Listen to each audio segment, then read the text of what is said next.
You are listening to English Made Simple. This is episode 30. Número 30. Wow! Amazing! Can't believe it! Whoa! Hey guys, welcome! Welcome to English Made Simple. My name is Milena. And thank you for joining me. Guess what? Today is my birthday, mi cumpleaños. Woo. Happy birthday to me and my twin sister. I have a twin sister and she's born on the same day as me. We are twins, gemelas. Well, thank you guys for joining me. This show is intended to help you learn English in a simple and easy way so you can start speaking it with confidence. And I sometimes mix a little bit of Spanish. You know, it's cool to know some Spanish words. ¿Por qué no? Why not? Just because I can. Anyway, who is watching the Olympics? So Andy Murray won the gold in tennis. Damn it. I jinxed it in my last episode. Remember? I wanted Del Potro to win at the end. And just because I said it, the opposite happened. Andy won. Damn it. My friends ask me who am I supporting in the Olympics. Is it Australia, New Zealand, Serbia, or Chile? You know what? I am proud when either of these countries wins. They make me proud, of course. But I'd like some explanation from Chile. What's going on there? Chile is not doing great so far. Don't you know that too much pisco sour and not enough training is a bad combination? Huh? The other day, I asked my friend, he's from Mauritius Islands, Mauricio Islas. Mauritius Islands. So I asked him, how many medals does Mauritius Islands have? He said, Milena, we have 0 medals. I said, well, you know what? That's better than nothing. You like my joke? It's better than nothing. A bit of irony and sarcasm. I love it. I'm full of stupid jokes. You will get used to it. Now, let's begin with the show. Let us start with a simple question. Did you do your homework? What did you do last week? Can you remember one thing you had to do last week? I'll give you a clue. You had to do your homework. You had to do your homework. I had to get up early in the morning and I had to go to work. See? Now we use have to in the past. So what did you have to do last week? I had to get up early in the morning. Radio, before we dive into today's episode, I have some more greetings to send this week. Hello to Sarat, or hola to Sarat from India. And Eliandro from Brazil. Woohoo! Thank you guys for your nice comments. Congratulations to Brazil, by the way, on winning the gold medal in football. I saw it this morning. Well, morning in Australia. Yeah, awesome guys. And India, what's going on here? I have a friend from India, and I asked her, how come there are 1.2 billion people living in India and no gold medal so far? What's going on there? 1.2 billion people living there. No gold medal. Let's continue. First of all, I want to say something to you all. In this episode, you will be in for a treat. I have some great news that I'm sure will delight most of you. I have an announcement to make at the end of the show, so make sure you listen till the end. No fast forwarding, just listen till the end. Woo! In this episode, we will make predictions about the future. Yes. We are going to learn about the words could, may, might. These words can help us express probability of doing something or not doing something.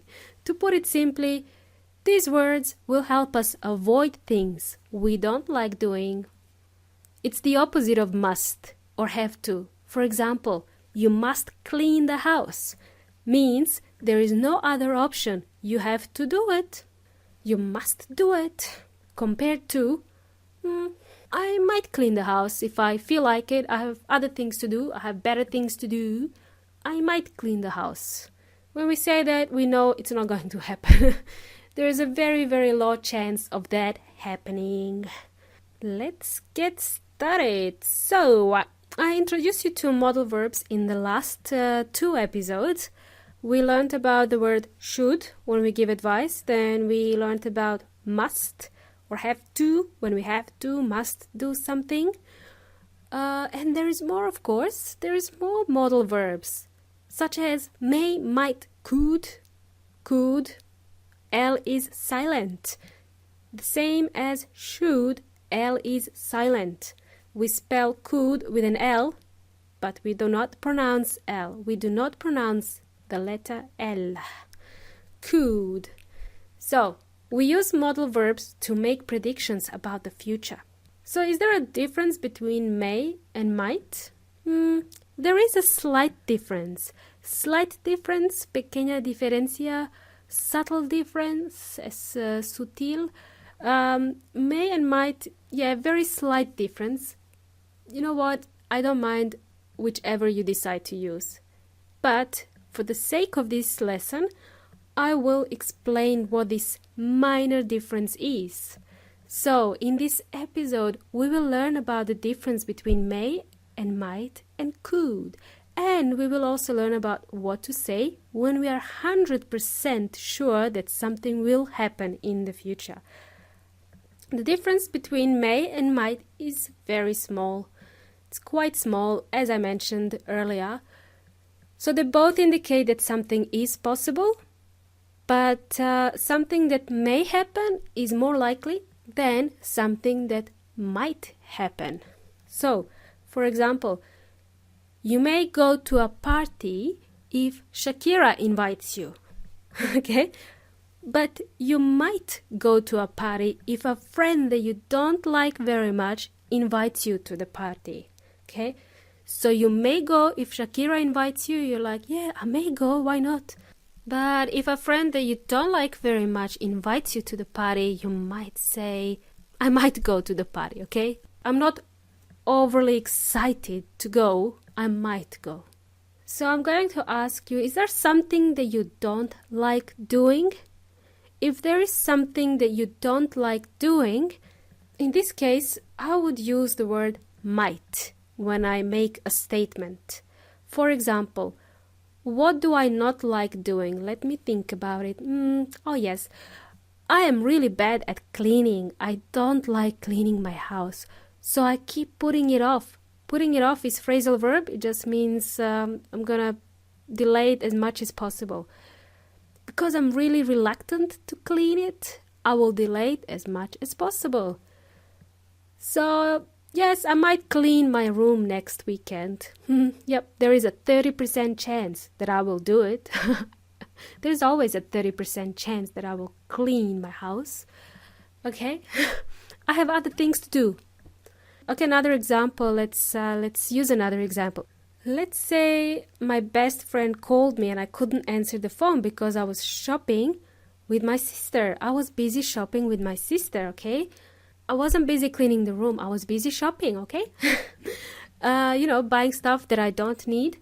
That's what I call shopping. So let's say my friend called me. I was out shopping with my sister and I missed my friend's call. So I tell my sister, I may call my friend later. I won't answer the call now, I may call her later. There is a 70% chance that I will call her later on because my memory is really bad, I may forget. What I would like to do now is put this into perspective. Let's put may, might and could on a scale from 0 to 100%. So let's put it on a probability scale of something happening. 0% means very, very, very unlikely to happen. 100% very likely to happen. Okay, let's put that onto this scale from 0 to 100%. On the left is 0, on the right is 100%. Okay, if we are 90 to 100% sure of something happening, if we are certain it will happen, we use the word will. W-I-L-L. Let's say you have an exam in chemical engineering, for example, tomorrow. It sounds really hard. It will be difficult to pass the exam. It will be difficult to pass the exam. We are 90% sure that it is difficult to pass the exam, okay? If we are 70 to 80% sure that something is going to happen, let's go down the scale now. From 100, we're going down. If we are 70 to 80% sure something is going to happen, we say it may happen. If Shakira invites me to a party, I may come, but if Donald Trump invites me, then I might not come, okay? Actually, I will not come. Remember, we use will when something is 100% certain. So if Donald Trump invites me, then I will not come, okay? Using will in a negative form, I will not come. If Shakira invites me, I may come, okay? If we are 60 to 70% sure of something happening, then it might or may happen, okay? There is a slight difference with might or may. So, example, once I finish my homework, I might take the dog for a walk, if I feel like it. And finally, we're sliding down the scale. If we are 20 to 30% sure of something happening, we use the word could. Could is less certain than may or might. I could help you with your homework, but I'm quite busy. You could do it, yourself. Podrías hacerlo in Spanish. You could do it. So does that make sense so far? I hope it does. If we are talking about doing something in the future, we have the option of using the word will when we are 100% sure that something will happen. We have may, might, and could. If we are trying to see if there is any other options, we don't have to do it. There's something that we don't have to do it. We don't feel like doing it. I might come to your party. So what are some other words we can use when we are certain that something will happen? Milena, I promise I will do the homework. Definitely. Definitely is one word. Something is 100% going to happen. Absolutely is another word you can use. For sure. These two words, for sure, means absolutely. Certainly. Oh, certainly. Sounds very British. Oh, certainly, I'll do it, Milena. I will do the homework. Great. I love the sound of these words in Spanish. Definitivamente. Absolutamente. I love this in Spanish. Really cool. Evidentemente. Desafortunadamente. Afortunadamente. Radio guys, we are approaching the end of the show, but as I promised in the beginning of this show, I have something to share with you. I want to share something really exciting. English Made Simple will be released twice per week. Yes, that's right. Open your ears this week. Listen up. I think on Wednesday it's going to happen. It may happen on Wednesday. It may happen on Thursday. Right, listen up, people. Clear your ears this week. I will catch you really soon. All right. And don't forget, all transcriptions are available on my website, englishmadesimple.net. If you have any questions on any of the topics we covered in this show, please let me know in the Facebook group English Made Simple or on my website. This podcast is for you and I'm here to help you learn. So let's do this, guys. Hasta la próxima.